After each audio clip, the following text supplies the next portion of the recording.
Hi, take two, video connection problems. So today is day 21 of 90 of the Team Heart Life Facebook challenge. And it is a gorgeous Friday here in the Pacific Northwest. And I'm super excited to get outside and enjoy the weather. As soon as I finish up some work on my computer that has to get done today. But I want to talk about nothing is sacred. So that's just kind of a statement that has become associated with my home. And I never realized when I was a younger parent, I never felt confident in myself as a parent. I always thought I was screwing up, that I was making bad decisions, that I wasn't giving enough to my kids, I wasn't protective enough, I could go through an entire list of what I thought I was doing wrong as a parent. But I just kind of fumbled my way through.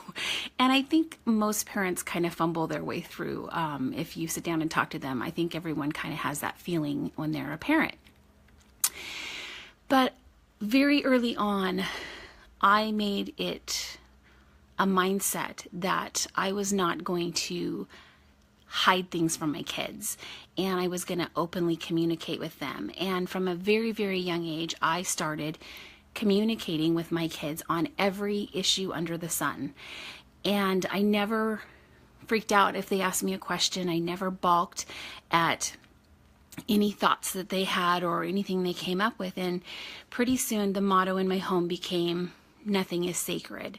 There's no subject that you cannot discuss in my home. It doesn't matter how crazy it is. It doesn't matter how off the wall it is. It doesn't matter if it's risque. It doesn't matter, if it would make a normal person blush. Like, we have very open conversations here in my home. And I didn't really think about it as a parent until my kids hit middle school. And all of a sudden, my kids are bringing home their friends because their friends have questions and their friends want to know information and want to talk about things, but they can't talk about it with their mom and dad. And so they'd sit down and have a conversation with me. And I would just have a normal conversation, the same kind of conversation I'd have with my kids if they brought up something or asked something. And that grew. Then my kids got into high school and they got into dating and they got into girls and they got into the dramas of high school life, and more friends kept showing up and coming in and out of my house. And I knew when my kids' friends would show up at the house to sit down and hang out with me and talk with me and not just necessarily to come and spend time with my kids, that I was doing something right, that they viewed me as someone who they could listen, that could support them, would not judge them no matter what they said or no matter what they thought or no matter what direction they wanted to go. I was just there to love them. And I have a huge brood now that call me mom, and I'm totally invested in every single one of those kids' lives.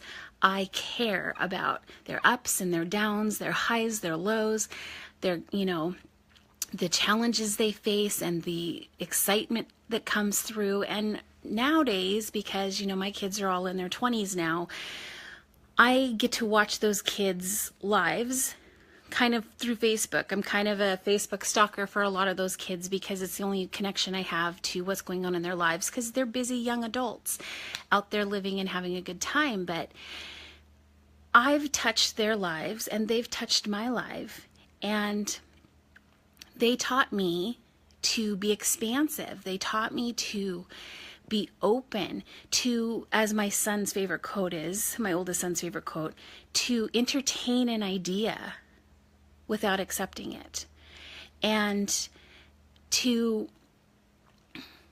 just love them for who they are, where they are, in the moment that they are. And that just because today this kid over here says that they're, having this issue going on, or that they have this staunch opinion about something, even if it's not how I feel, I can love them for who they are in that moment, and seeing that thing the way they see it.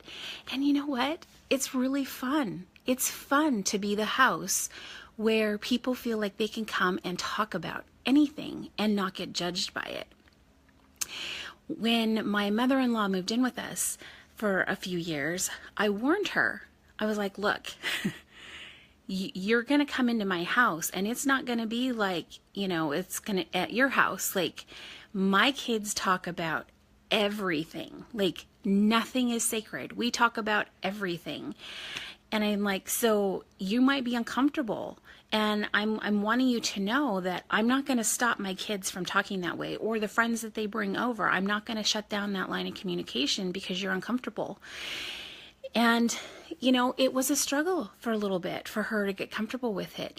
And I remember a couple of years ago, well, several years ago, I remember my kids coming in the room when I was having a conversation with my mom and dad, and they walked in the room, and one of my kids just like blurts out this question about sex. And my mom, I swear, I thought she was going to fall through the floor. Like, she was so embarrassed and shocked, and she just had this nervous giggle, and my dad just kind of laughed, and I answered their question, and off they went. And my mom said to me, I don't know how you can have those conversations with your kids. I would never have been able to do that. Like, it would never have happened if you'd come to me and ask those questions. And I guess maybe that's why I was so open with my kids, is because I felt like I was in such a tight structure growing up. And I don't regret a minute of my growing up years. My grandmother lived with me my entire growing up years. And, I come from a very religious background, and I don't regret a minute of that. But I really wanted to be able to express ideas and to talk about things. And I felt sometimes I couldn't do that because of the environment I was raised in. And so I didn't want that for my kids. And so here we are, fast forward, my kids are young adults now. And I am so grateful that I get to have conversations with my kids and their friends that other people don't get to have, because they've shut down that door of communication, and they shut it down long time ago when those people were younger. And you know what? That's a really sad thing, because there's some amazing people, and they hide behind all these filters because they're worried that they're going to be judged, or they're worried that someone's not going to like their opinion or like their thoughts, or think that they're a freak because, they have a certain fetish that they're interested in, or whatever the case may be. But you know what? We are all unique creatures. And God created us all to be who we are. And the only way that we get to really express who we are is if we're open and we're honest and we communicate and quit hiding behind filters. So today, kind of my thought was just, I was just watching on Facebook some of the posts from some of the kids as they're going about plans for the weekends and things. And I just thought, I've really lived a blessed life with all these kids in my life, and I wouldn't trade it for a thing. So happy Friday to everybody. And I hope as you go about your weekend that you really pay attention to your conversations, and you really allow yourself to be open, and to let people around you know that you're open, that they can talk to you without judgment. And it's a skill that you have to learn, because I still get caught sometimes in judgment, but I don't let it come out of my mouth. Even if I'm thinking it, I check myself, because I never want to shut down that door of communication with somebody because I'm caught in my own filter. So that's my one little tip for you today. And I hope that you have a great, fantastic weekend, and I will see you tomorrow.